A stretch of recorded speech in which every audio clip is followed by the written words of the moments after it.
And I mean, there's a little more of your personal story, but again, we've been friends of athletes in action, probably longer than I've known you, but I've known you for 20 years. In Ohio, we have some Ohio and Cleveland roots. Yep. It's a little surprising that you're even, there's a whole nother story of how you became to be the India national team coach. But why don't you just describe a little bit of just what it means to you and to India qualifying for the Asia Cup, and just we saw some videos of you dancing with some of those wins. I'm probably known more for my dancing than my coaching right now. No, I mean, let me first say that Athletes in Action has had a profound impact on my life. I've taken two tours, one to Sweden and Poland, the other to the Ivory Coast in Africa, and did a clinic for AIA and Xenia there, and then my teams in Mount Vernon that was our first game every year, and I think AIA's first team, and then one of the biggest things I look forward to when I go to the Final Four is what Athletes in Action is doing, especially the Legends of the Hardwood Breakfast and all of that. So I just want to start with that, and I'm sure some of you have had similar experiences. AIA is a great organization, and I'm not the same person because of AIA. So that's my heartfelt commercial for AIA. So, um, this is my second stint as the national coach in India. I came in 2012, and at that time, kind of just leads you up to that point. I was a college coach for 25 plus years, and I got a call from Donnie Nelson back in 2010 and asked me. He had just bought the Texas Legends, a G League team, and he asked me to come out and help him get that started. And just a side story that I think is important, that I never asked him for any favors. I coached him when I was at Wheaton as a young assistant, and we just became really a great coach player relationship. And he was a friend throughout the years. And when he called me and asked me to come out and help him start this NBA G League team, I said, Donnie, I never wanted to ask favors of you. I didn't want it to hurt our friendship. I didn't, I know you get asked for so many things. And he said, that's the reason I'm calling you. And so it's a good lesson, for all of us, not to just badger people about jobs. I know there's times to ask, but just to be genuine, I guess I'm saying, in your relationships.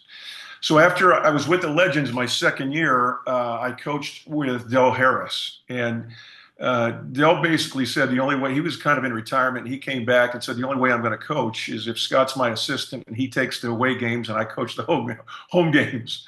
So, you can do those kind of things in the G League. So that was a great experience. Not only a great experience, how much I learned from Del Harris, who's one of the greatest coaches, just went into the Hall of Fame last year, but a great Christian man. And just, we had a great relationship and still do.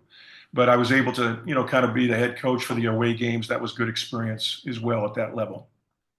But while I was there, he got a call from the NBA and said that India was looking for a national team coach. And to be honest, at that time, I didn't know India had basketball. You don't hear about it.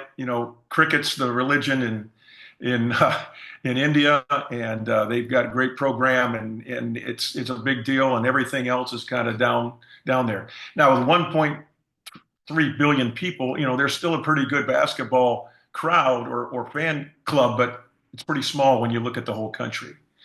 And so I had a friend tell me years ago. In fact, he was speaking at a place I was at, and he said you ought to do what you do best and go where it's needed most. And that stuck with me for years. And when I made the decision, my wife and I made the decision together to come to India. That really came back to me. And I loved my time coaching in the U.S. And who knows, I may again, but I felt like there were a lot of people that could do that, and not many maybe willing to go to India, at least commit several years. And so, sight unseen, we went to India in 2012, and they were at the bottom pretty much, in Asia. And I went to the first tournament in the Philippines, and we got waxed a bunch of times. And I said, "What have I got myself into?" Basically.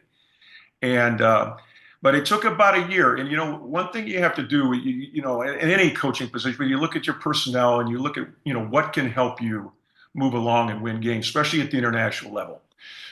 We didn't have a lot of great shooters. We weren't very quick. We weren't very athletic. And we were terrible defensively.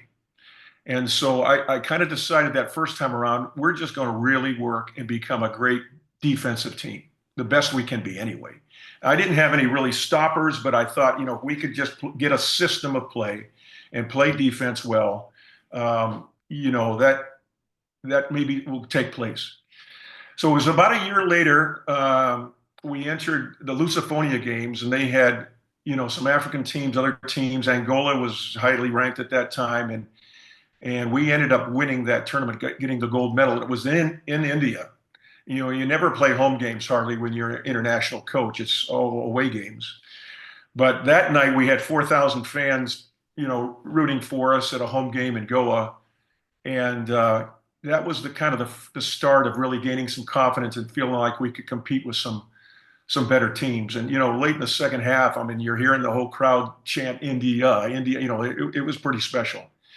But then we went to the Asia Cup that summer, and it was in China. It was in Wuhan before they were known for other things. But we were again going in as a low seed and not a lot of respect. And kind of a long story short, the first night we played Japan, and they told me after a lot of arguing and working with them that our Sikh players had to take their turbans off. They couldn't play in those. And I didn't tell them anything because I thought I had it worked out. But 5 minutes before the game, the referee came up to me and says, "No, they got to go." Well, this is 85 years of playing with them, and they didn't even think about that, having to do that. I had to go over to them and say, "Hey, I don't expect you to play. I'm not, because this is something deep rooted in their family and their religion. And if you want to sit out this game, I would fully understand." I mean, and they were my best two players, so that was kind of hard to say. But they both said right away, "For you and for our country, we'll take them off." And so they went back in the locker room, and they didn't get to come out. They sent them back a few more times, and it was almost halftime against Japan, and we were down about 15 points before they entered the game, and we ended up losing that night by about 20, I think. But the next night we played China, and something like that can either really destroy a team or it can bring it together. And we had good chemistry, and I had worked on that, and I'll talk a little more about that later. But so we came together that next day, played China in China. They were number one in Asia right now, 12 at that time, and 12th in the world. And again, we didn't shoot it that well, and we turned it over too much, but we could really defend, and we ended up beating them like 62-57 or something like that night. And I didn't realize how big a win it was. It was the first time in 75, 80 years that we had beaten China. And, but I was really proud of, we were competitive with everybody. Everybody goes back to that China game and all of that, but we were playing everybody tight. We won some, we lost some, but I really was proud of our guys. And I'll tell you right now, the highest point of my coaching career in India came in the lobby of the hotel after that game. Because for the first time, my Indian guys could walk around that lobby with their heads held high and everybody congratulating them, everybody giving them respect that they never gave them before. They're saying, "Man, when you come to play India, you better come to play." These were all things and I just watched it happen and watched how much pride our guys had and respect they got. And to this day, really, that was probably my high point because it's all about the players. I'm just there to put them in position to try to win and to make a difference in their life. But that was a pretty special time. So long story short, I worked with the NBA then. I came back with the NBA after I'd gone back to the U.S. and coached college ball for a couple more years. And I came back as the director of basketball operations. And I liked that okay, and it was something I kind of threw myself into, but I really missed having a team. I really missed being on the court. I mean, I missed that daily time with players and coaches and the grind of practice. I mean, practice was my favorite activity, more than the games. And so when we had an opening at the academy, I kind of fired myself because I was over the academy and these coaches, and I kind of somewhat fired myself and said, "Hey, I'd like to go to the academy to coach again and be on the court." And so I did that for about 5 years. And last year the academy closed for different reasons. We were going to move, and that may still happen, but anyway, they closed down. And so the national team, the federation came back and asked me to come back as the national coach, and I hadn't really planned to do that, um, but just felt like this is what I was led to do at this time. So I've been back about 8 or 9 months, and kind of starting all over again. We were, hadn't won any games against anybody ranked higher than us in probably 10 years, and not many games even besides that. So I knew it was going to be a big challenge. And so, there's a few things that you have to do. And anytime you go to a new country, and some of you probably have experienced this, but you really have to be able to adapt to the culture. And I say this more about the first time, and you can't compare it to home. I knew that in my head, but I really had to experience it in my heart that you have to embrace the culture, you have to embrace where you're at, and really for a foreigner going to another country, it has to be more than a job. There were a lot of coaches, international coaches, that came to India that left, within a year or a year, and I think some of that was just they came it was a job. And to me, it was more of a calling. Just like I said, do what you do best and go where it's needed most. And so one of the things that you in your as you're building a team, um, and this is true everywhere, but especially when you're an international in another country, is you have to build trust. And I've really worked hard at that. Building trust with my players. Every team that I've ever coached, and Pratish could tell you this, he was with me at the academy. I've always asked three things. I've asked to play hard, to play together, and put team above self. And I tell them, if you do those three things, I'm going to be an easy coach to play for. But if you violate any of those three things, then I'm going to be a pretty tough coach to play for because those are really important things to me. And so, coming to India, I had to let a lot go.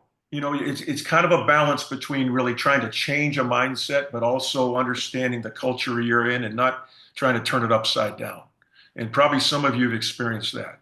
But for me, that was, kind of meeting them halfway there and making the changes I needed to, but also, seeing their culture and what they were comfortable with.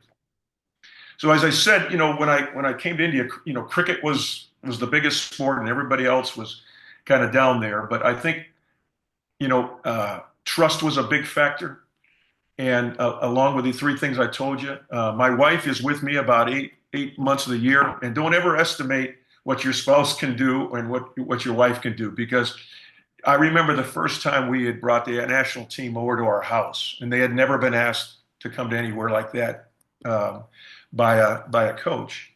And my wife, she's hugging all these guys, and they're kind of all stiff, and they're not sure what to think of her. But it wasn't long until the second and third time they're coming in and grabbing her and asking where the food is and all that kind of thing. And so that I wanted my place to where I lived to be a comfortable place they could come to, and we did the same thing, with the academy boys as well. But I'll just tell you my philosophy of coaching, and it may be different than yours. And I think there's a lot of ways to get it done. But I had a coach my senior year in college that actually befriended me. And before that, I had coaches that thought you had to hate them to play for them, or they were too buddy buddy. They were peers, and there wasn't any discipline. But he taught me, at least for me, it was a comfortable thing to befriend my players. And some coaches say you can't be a friend of the players. Well, I respect that if that's what you say. But for me, it wasn't worth it. It wasn't worth just having X's and O's and trying to win games without building relationships with my players. And so he taught me for the first time really that you can befriend your players, but you also demand a lot of them and you make them respect you. I'm not you're not a peer. You're not a peer, but you're just somebody that they respect. And believe me, I wanted to please him because of the way he treated me. And I'll say this, the other thing, coaches, one of the best things you can do for any player is give them confidence. That is almost maybe number one.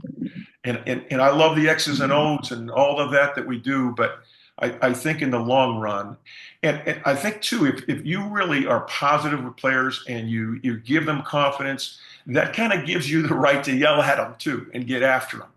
If that's all you do, and they're coaches, and I hope you're not one of them, but that do nothing but yell and criticize and put people down. And I had coaches like that I played for. But I think you have to earn the right, and there's times when you really have to get after your players, I'll do that. But hopefully the positives far outweigh, the negative criticism. And so for India at least, and I think it's generally, but I needed to show them tough love and not just pound them down because some of them were used to that most of the time. And so this was a style of coaching I was pretty comfortable with, and it somehow has worked, in India. Not all the time, but I think generally it has. And so, the other thing is just having the trust. I need to make sure that if I say something, I do what I'm telling them. And because I think a lot of players that they hear a lot of things and a lot of promises, and it doesn't come true, and there's where their trust factor is hurt. And so I'm never going to promise anything unless I really feel like I can deliver. I may say, hey, I'm working on something, or, we're trying to get that exposure trip, or we're trying to have, better facilities and all that kind of thing. But I'm short ever promising unless it's really going to happen. And then I'll say 100% it happened after the fact. But, the second time I came, I felt like, okay, just like the first time, and we talked about we needed to really improve our defense. We became a great defensive team. I looked at this team and I looked at the pool. We were already 0-2 before I even took the job in the Asia Cup qualifiers. And I looked at our players and I thought, what is there anything we can do better than the other teams in our pool? And we're not as tall, we're not as athletic, we're not as quick, we're not as strong. I mean, there's just a lot of things we weren't better than the other players. But we had 2 or 3 guys that could really shoot the ball. And I felt like I had some other guys kind of on their way there. And if we really worked on it, I thought we could be the best shooting team in our pool. And so, I haven't always done this, but every practice we shoot hundreds of 3-point shots. And my goal was to really become the best 3-point shooting team in this pool that we had. And in the 3 games that we've won and has qualified us for the Asia Cup, we hit 17 threes, we hit 16 threes, and we hit 14 threes. And that's a pretty good clip. And we're usually putting 4 or 5 players on the floor that can all shoot. We have a couple that are elite, probably 3 of them. I mean, we had one that I had in the academy that wasn't a great shooter. He was very inconsistent. And he and I sat down about a year ago, and I said, if you're going to really be a star player, if you want to be an elite player, you're going to have to put in the time and practice shooting and practice it right and get better at it. Well, when we beat Bahrain this last game, he had 8 threes. And he's gone from being kind of an up and down shooter to a really consistent one. This isn't the only game. He's knocking them down every game. So we have about 3 guys that could hit 5 or 6 at any time, and then we have another 3 or 4 that'll hit 1 or 2 as well. And if you're knocking down around 15 threes a game, you got a pretty good chance of winning. Now we still have to play defense and we have to rebound and all the things that coaches work on. But I felt like this is the one thing that we could do better than any team that we're playing.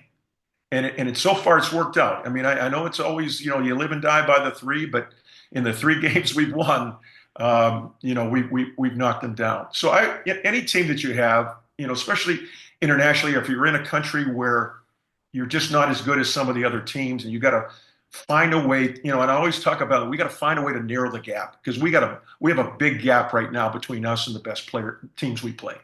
And we got to find a way to narrow that gap. And we've narrowed that gap with 3-point shooting.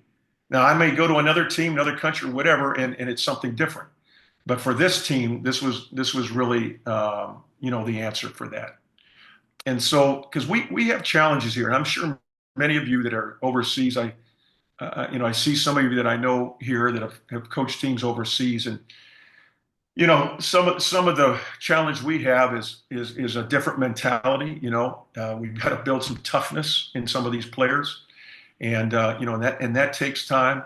Um, the other thing that happens, I have more problems with with what happens outside of our camps than inside because it's a hit and miss. They're going back to their state teams, they're going to other school teams, they're going to national tournaments, things like that.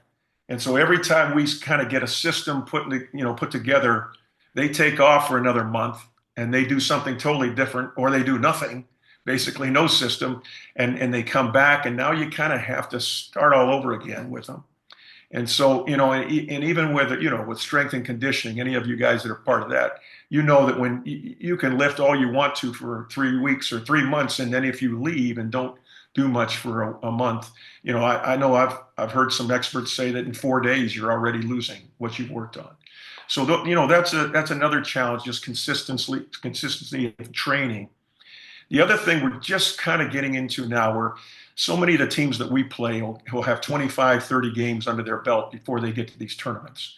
And there was one point, the first time around, we'd have zero. We just have practice and we play.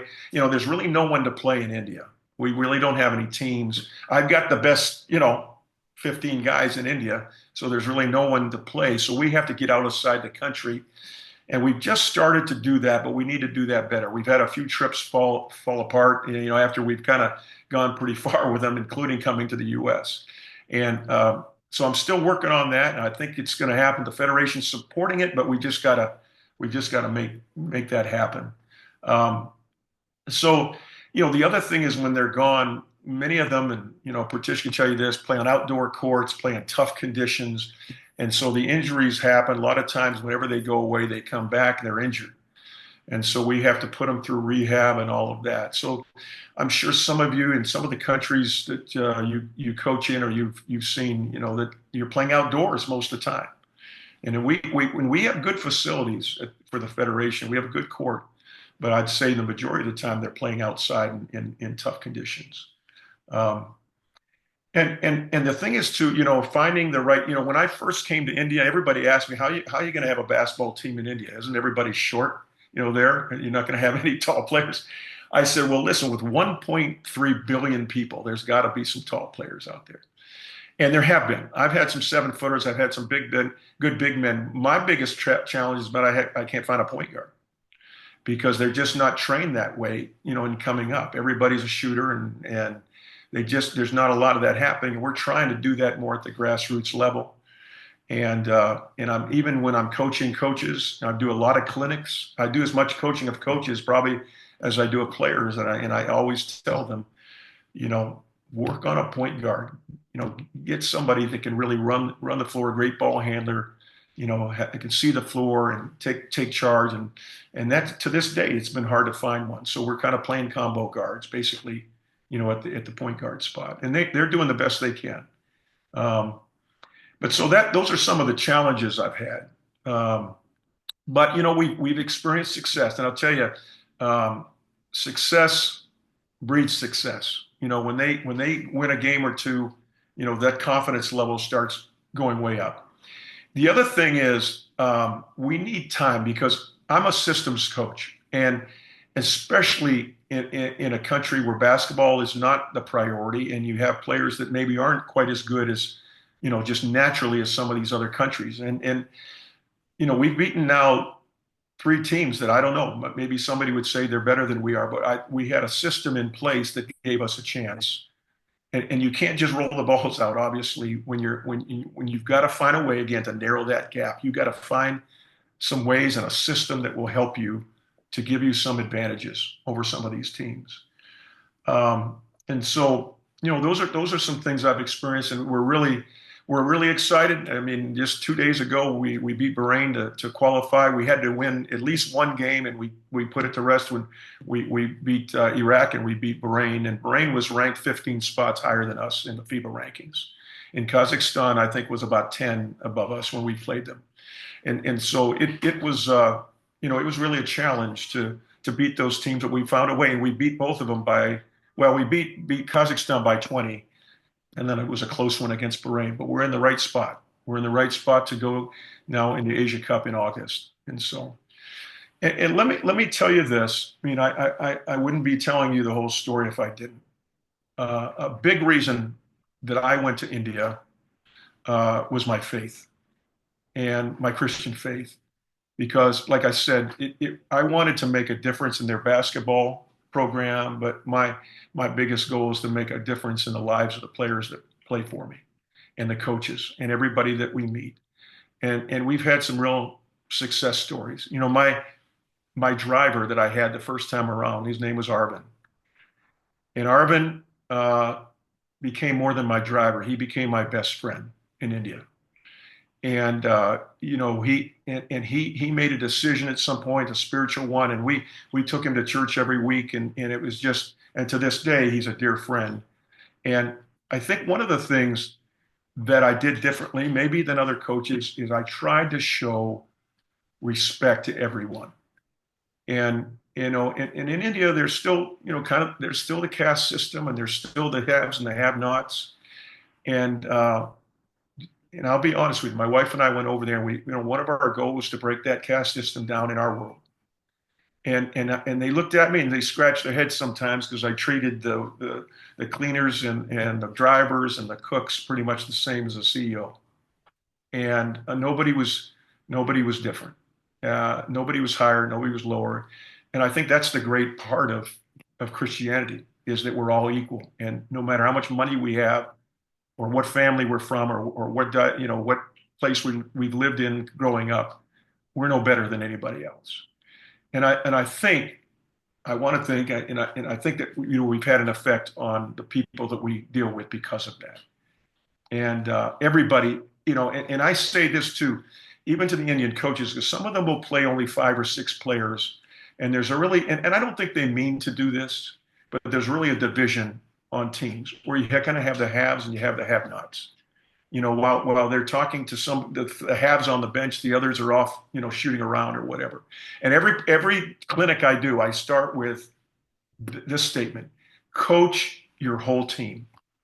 Don't just coach half the guys.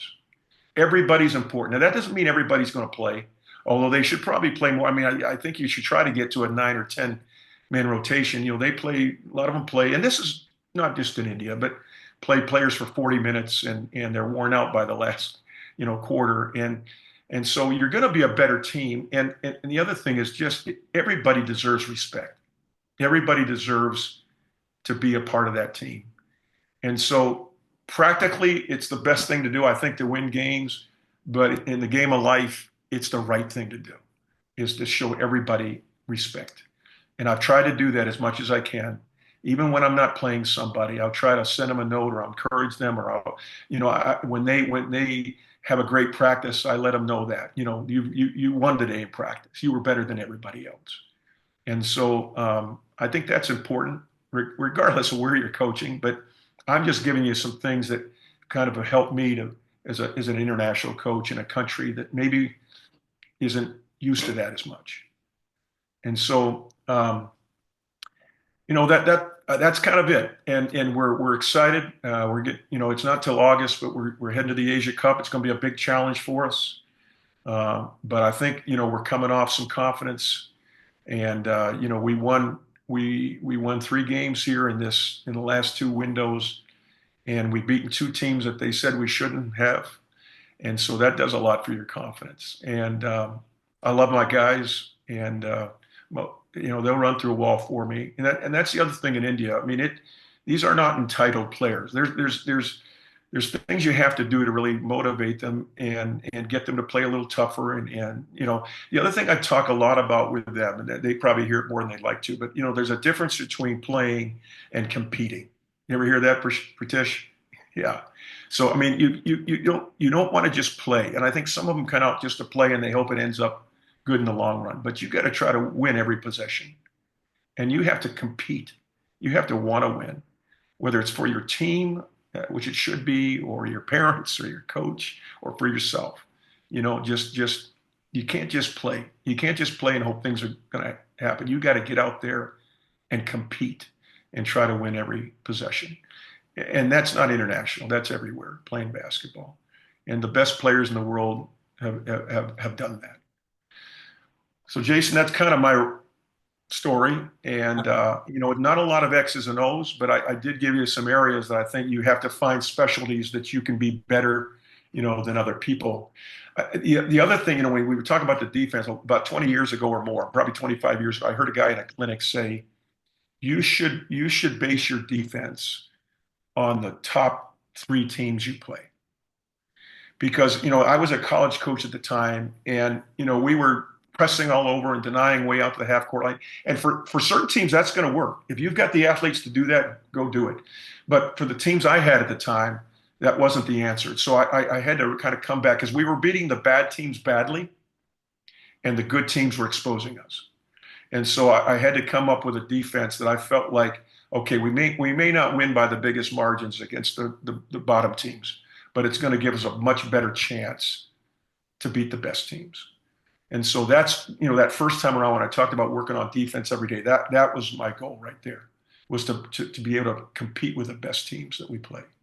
So uh, if if you have any questions or Jason, feel Yeah, free to I jump got